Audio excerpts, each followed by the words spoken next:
Bonjour à tous, nous sommes heureux de vous réunir aujourd'hui pour ce webinaire de 30 minutes consacré aux nouvelles tendances et technologies en matière d'analytique.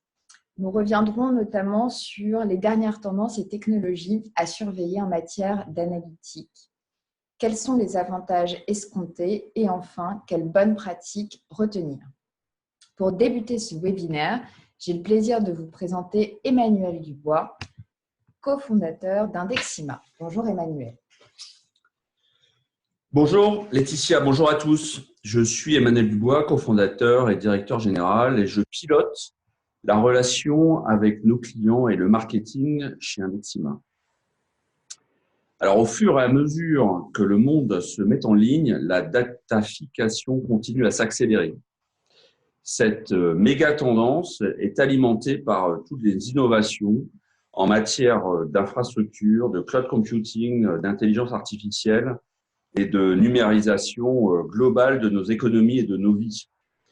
Alors, il y a quelques années, c'est vrai que la discussion autour du big data était essentiellement technique et elle était centrée sur l'émergence d'une nouvelle génération d'outils de collecte et de traitement de données. Alors, bon nombre de ces technologies sont maintenant bien comprises et déployées à grande échelle. En outre, au cours de ces 2 dernières années en particulier, nous avons commencé à ajouter des couches d'intelligence à base de machine learning et d'intelligence artificielle dans de nombreuses applications qui commencent à être utilisées dans toutes sortes de produits grand public et B2B par les plus avancés des organisations. Au fur et à mesure que ces technologies continuent de s'améliorer et de se répandre, au-delà du groupe initial des premiers utilisateurs qui ont souvent été les FANG, Facebook, Apple, Amazon, Netflix et Google, et quelques startups, et bien sûr au-delà d'une discussion qui sera forcément nécessaire sur l'impact de l'utilisation de ces données sur nos économies, nos sociétés et nos vies, et de la perturbation qui nous attend, dont nous commençons à peine à avoir une idée. Nous nous interrogerons aujourd'hui sur les clés de la réussite d'une organisation data-driven. C'est d'ailleurs une tendance majeure selon une récente étude de Bark de devenir data-driven. En d'autres termes, être data-driven, c'est simplement être en capacité de prendre des décisions éclairées à travers l'exploitation des données par de l'analytique. Avec des quantités de données générées toujours plus importantes dans le monde, la BI et l'analytique sont devenus un des principaux enjeux pour toutes les organisations privées, mais également gouvernementales, et les dernières consolidations de ces 2 derniers mois confirment l'enjeu autour de la BI. En 2016, avec plus de 16 zettabytes de données générées dans le monde, on peut imaginer le potentiel incroyable d'analyse dans chaque organisation. On prévoit d'ailleurs un taux de croissance à 2 chiffres pour le marché mondial de la business intelligence et de l'analytique jusqu'en 2026. Alors, comment tirer parti de ce potentiel et développer une stratégie data-driven?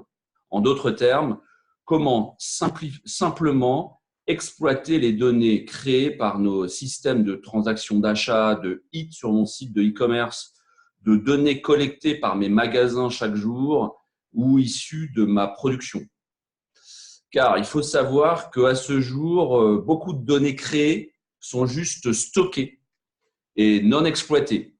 Ou alors, pour être exploitées un jour, peut-être plus tard. Selon Forbes, seule une petite fraction des données produites, moins de 0,5%, est analysée et exploitée. Alors, on peut classer les tendances en matière d'analytique en 3 grandes familles. 1, la moderne BI. 2, l'analyse prédictive ou encore l'analyse avancée. Et 3, l'analyse augmentée. Elles amènent toutes les 3 de nouveaux usages en matière analytique. Quels sont les besoins auxquels ces tendances doivent répondre? Avec quelle technologie et pour quelle utilisation? Mais arrêtons-nous quelques instants pour comprendre certaines définitions clés. Alors, la business intelligence traditionnelle existe dans nos organisations depuis au moins 20 ans. C'est un procédé d'analyse des données historiques qui permet de fournir aux utilisateurs métiers des rapports agrégés ou non, mais souvent figés. Et pourquoi figés? Car elle repose sur un principe simple. Lorsque le métier posait une question, la DSI prenait alors en charge l'ensemble du traitement de la réponse. Elle a donc bâti un modèle souvent centralisé, reposant sur un paradigme simple. Connaître en amont la nature des questions avant même de pouvoir toucher à la donnée. Ces systèmes répondaient au cahier des charges. Mais lorsque de nouvelles questions émergeaient, le modèle devait alors être modifié et cela nécessitait et nécessite encore beaucoup de ressources, humaines en grande partie, et donc du temps. Pourquoi ce modèle est devenu obsolète? Car il ne peut plus faire face aux exigences du temps en entreprise, ni en termes de flexibilité pour de l'analyse self-service. Par exemple, imaginons une direction générale dans le marché du textile avec plusieurs dizaines de milliers de produits référencés vendus dans plusieurs milliers de points de vente dans le monde. Comment être capable, en fin de journée, d'analyser le chiffre d'affaires par région, voire par pays ou par magasin, les combiner avec les familles de produits et les milliers de références et y associer les équipes et comprendre qui, quoi, sur ou sous-performe. Comparer, associer les régions, les produits, les équipes. Les questions arrivent au fur et à mesure de l'analyse. Sur tel point, j'ai besoin de croiser à la volée les chiffres d'affaires des ventes de magasins et descendre par pays, région, voire par magasin, et ensuite par vendeur, alors que dans tel pays, j'aimerais voir un historique des ventes depuis 3 ans et descendre dans la famille des produits et des références pour vérifier une autre intuition ou une autre question. C'est devenu essentiel pour les opérationnels de pouvoir prendre des décisions rapidement. Et la bonne BI fait référence à ces usages. Elle place le consommateur de la donnée au centre de l'analyse en lui donnant toute l'autonomie nécessaire dans l'analyse avec la latitude d'itérer rapidement. La DSI, elle, construit l'infrastructure d'accès au moindre coût, contrôle, centralise l'accès, gère la sécurité et l'ensemble de la gouvernance de cette donnée. Les nouvelles plateformes de BI self-service permettent notamment une analyse de données sophistiquée et surtout interactive et dynamique, notamment grâce à des moteurs in-memory qui peuvent traiter des quantités de données importantes. Tout cela sur des infras qui se connectent à différentes sources de données, structurées ou non, et permettent ainsi la diffusion au plus grand nombre pour un partage global. L'analyse prédictive, c'est une forme d'analyse plus avancée qui utilise bien sûr les données historiques, mais également des données plus récentes pour prévoir, c'est là l'enjeu, pour prévoir l'activité, prévoir un comportement ou prévoir une tendance. Cela implique d'appliquer des requêtes analytiques, bien entendu, mais également de l'analyse statistique et des algorithmes de machine learning à la donnée afin de créer des modèles prédictifs, et ceci en assignant une valeur ou un score numérique à la probabilité de survenue d'un événement donné. Les cas d'usage typiques sont l'analyse d'un taux d'attrition, les analyses de fraude ou encore la maintenance prédictive. L'analyse avancée est une plus vaste catégorie qui regroupe tout ce qui concerne la prévision des événements et des comportements, qui permettent aux entreprises de réaliser des analyses conditionnelles et de prévoir ainsi les effets d'un changement potentiel. C'est la réponse au fameux what if. L'analyse avancée inclut bien évidemment également du machine learning, de l'intelligence artificielle, voire de l'analyse sémantique ou l'analyse ou des réseaux neuronaux et bien entendu la data vise. L'analyse prédictive, l'exploration des données, l'analyse des mégadonnées ne sont que quelques exemples des catégories d'analyse regroupées sous le terme d'analyse avancée. Ces technologies sont aujourd'hui largement utilisées dans l'industrie, le marketing, le domaine de la santé, la gestion des risques financiers ou même industriels. Les équipes marketing les utilisent notamment pour prédire la probabilité qu'un internaute clique sur un lien particulier ou des prestataires de santé utilise l'analyse prescriptive pour identifier les patients pouvant bénéficier d'un traitement spécifique. Et les opérateurs de réseaux mobiles utilisent quant à eux l'analyse diagnostique pour anticiper les conséquences d'une panne de réseau, ce qui facilite les actions de maintenance prédictive et bien évidemment diminue leurs coûts. L'analyse augmentée, c'est une approche qui automatise complètement les analyses en combinant le machine learning et ce qu'on appelle le NLP, la programmation en langage naturel. Et elle annonce la prochaine révolution du marché des données et de l'analytique. On parle alors de la notion de citizen data scientist et de la véritable démocratisation des usages de data science. En 2020, on prévoit que le nombre de citizen data scientists augmentera 5 fois plus vite que le nombre de data scientists. Les citizen data scientists utilisent des outils d'analyse augmentée, enrichis bien évidemment par l'intelligence artificielle, pour automatiser complètement le fonctionnement de la data science. Le système est censé identifier la donnée pertinente, les hypothèses et permet d'identifier les tendances dans la donnée, et cela de façon complètement automatique.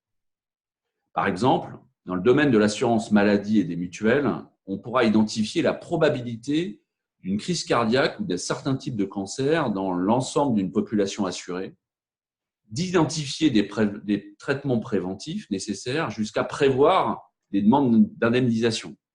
Jusqu'à présent, ce type d'analyse très complexe n'est disponible que pour certains experts utilisant des systèmes vraiment complexes et souvent onéreux.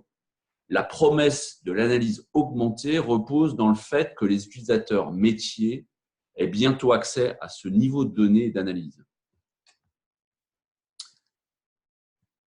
Alors, on prévoit que les potentiels dans le domaine de l'analytique, on voit que les potentiels sont énormes et considérables.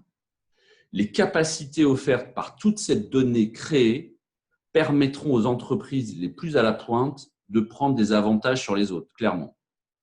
Celles qui pourront tirer profit de leurs données en récupéreront forcément des avantages compétitifs colossaux. On le constate d'ailleurs avec les GAFA et les FANG qui ont mis en place dès leur création des systèmes pour tirer parti de leurs données. Et on le voit tous les jours, leur hégémonie sur leur cœur de métier historique et leur volonté de s'étendre à d'autres secteurs aujourd'hui plus traditionnels. Et bien sûr, elles vont appliquer ce qui leur a tellement réussi sur leur marché initial, notamment l'exploitation de leur big data. Alors, comment les pionniers dans ce domaine font-ils et pour quels avantages opérationnels? J'aimerais partager avec vous un exemple qui me paraît intéressant de l'assurance britannique. Alors, l'objectif principal et le principal défi du secteur de l'assurance est d'évaluer assez précisément, plus précisément possible, le coût d'une police d'assurance. Depuis longtemps, les compagnies d'assurance tiennent compte de variables comme l'âge, le sexe, le lieu d'habitation, le type de véhicule pour déjà mieux définir le prix des polices automobiles. Les modèles d'analyse ont été mis en place pour affiner ce prix depuis quelques années et être capables d'établir des polices d'assurance qui soient à la fois adéquates, équitables et compétitives. La révolution du big data ainsi que les progrès dans le traitement de données, de l'analyse prédictive et de l'intelligence artificielle ont révolutionné cette tâche, la définition du prix. En effet, les deux principaux concepts à équilibrer pour définir le prix des polices, pour qu'elles soient adéquates, équitables et compétitives, sont les tarifs et les sinistres. Et les dernières innovations technologiques et analytiques liées au big data ont contribué à une avancée incroyable dans l'assurance britannique pour combiner ces deux concepts et également les optimiser pour détecter les fraudes et ainsi obtenir une définition précise du prix. Les résultats sont éclairants. Ils ont permis à l'industrie de l'assurance britannique d'être bénéficiaire pour la première fois en 2015, et ce depuis 1994. Pour rappel, le secteur britannique de l'assurance est aujourd'hui le plus gros d'Europe et le 4e au monde. Pour ça, c'est pour vous dire que les pionniers de l'analytique avancée et du big data seront très certainement les plus influents et probablement des leaders d'opinion pour les autres. Alors, comment sont adoptées les dernières technologies en matière d'analytique et pourquoi?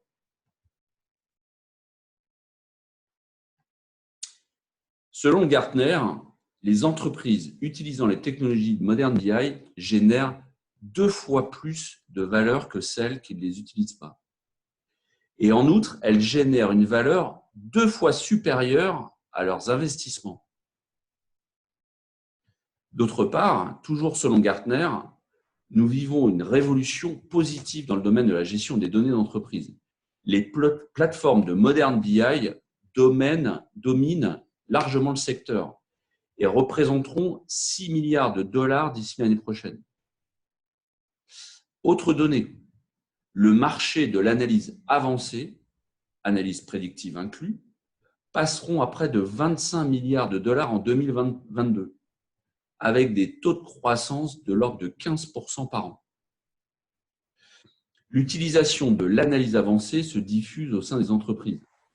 Bien sûr, car elles cherchent à se démarquer de leurs concurrents et souhaitent mieux prédire et anticiper les futures tendances pour prendre, comme on l'a vu, de meilleures décisions pour avancer. Dans une enquête menée par TDWI en 2018, 16% des personnes interrogées ont déclaré que leur entreprise avait mis en place un logiciel de modélisation prédictive automatique. Et 40% ont indiqué qu'ils pensaient commencer à l'utiliser dans les prochaines années. Alors, si l'analyse augmentée peut sembler futuriste, il faut savoir que les acteurs travaillent dur pour en faire une réalité concrète.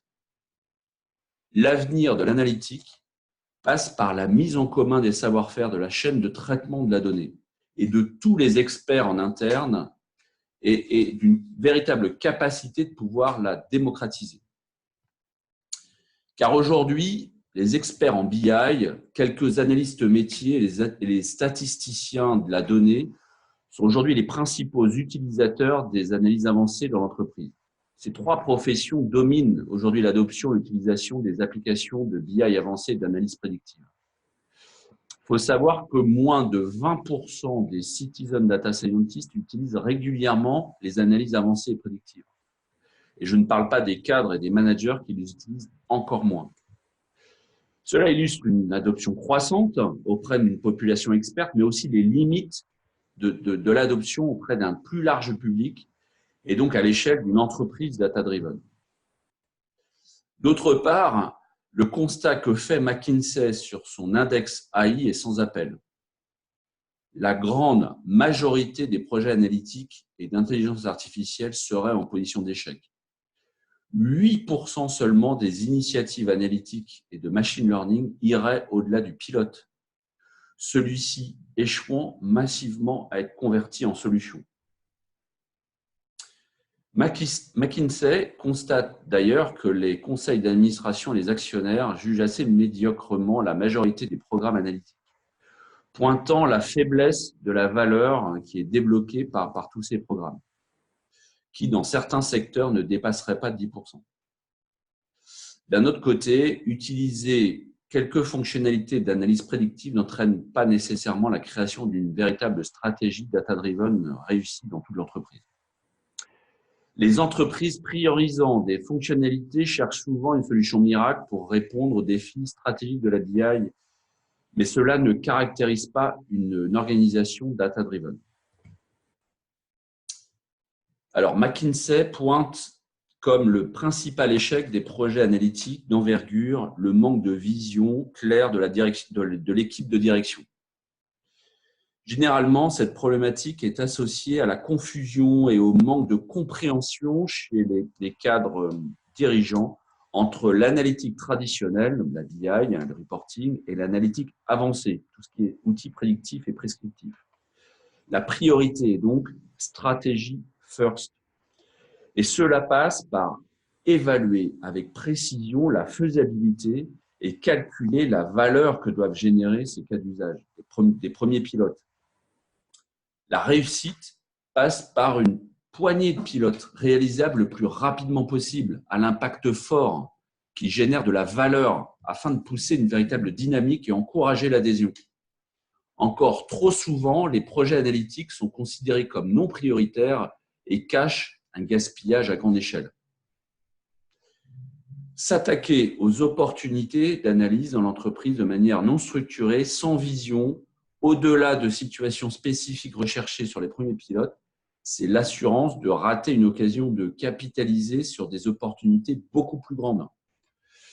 Voir petit rend plus difficile de dynamiser les équipes pour imaginer des opportunités que porte véritablement la transformation digitale. Alors, au-delà d'une stratégie claire et ambitieuse, il faut s'atteler à construire une plateforme qui réponde véritablement aux enjeux de ces nouveaux usages, c'est-à-dire élargir l'accès à la donnée pour permettre une analyse au plus grand nombre et éviter de stocker de la donnée pour rien, et permettre à ces utilisateurs des itérations rapides. C'est ce qu'on appelle avoir un data flow flexible.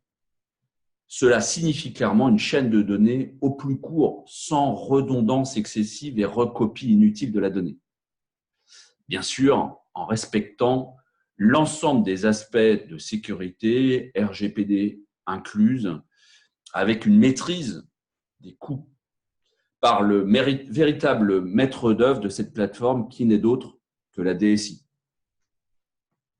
En résumé, les principes d'une stratégie et d'une organisation data-driven reposent sur un modèle qui doit intégrer 3 grands facteurs clés. Une plateforme qui va se concentrer sur l'utilisateur afin de lui donner un accès, 1, extrêmement rapide à la donnée, 2, une solution avec une agilité nécessaire pour une analyse non plus simple, mais vraiment descriptive, prédictive, et des capacités de plus en plus complexes, mais aussi de plus en plus user-friendly. Alors, Indexima a pour mission de mettre véritablement la donnée au cœur des organisations data-driven. Les bénéfices clés du Data Hub d'Indexima que recherchent nos clients sont de 3 types. 1, avoir des tableaux de bord qui se chargent en moins d'une seconde, quel que soit le volume de données, et permettre ainsi d'associer un maximum de collaborateurs à l'analyse. 2, permettre à la DSI de diviser les coûts d'infrastructure analytique jusqu'à 20. Et enfin, Indexima est totalement agnostique de toutes les sources de données et de toutes les solutions analytiques du marché, car la donnée est diverse en sources et les solutions analytiques plurielles dans l'entreprise. Merci beaucoup, Emmanuel. Comme nous l'avons vu, Indexima permet aux entreprises d'accéder en instantané à l'ensemble de leurs données. Indexima accompagne aujourd'hui les entreprises parmi lesquelles les leaders du secteur banque-assurance, IoT, médias ou encore distribution. L'ensemble de l'équipe reste à votre disposition pour tout complément d'information. Très bonne journée à tous et à très bientôt.